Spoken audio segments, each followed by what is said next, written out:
ఇంద్రుడి మీదకి వెళ్ళాలి. ఇంద్రుడు దేవతలకు అధిపతి. దేవతాశక్తులంటే సామాన్యమైనవా? దేవతలందరూ కలిపి మట్టు పెట్టేస్తే ఇన్ని పోతాడు.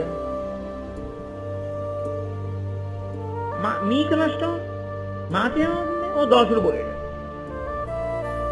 వస్తే ఇంకా మాకు తానే లేదు, ఇంకా ఆయన అవసరం మాకేమిటి? మాకు జరా లేదు, మరణం లేదు, అమృతంగా ఆయన వాళ్ళ హాయిగా ఉంటాం. ఇంక ఈయన లేకపోయినా ఈయన ఉంటే ఉంటాయో అవన్నీ మాకు. ఎంత క్రూరమైన ఆలోచనో మీరు ఆలోచించారు.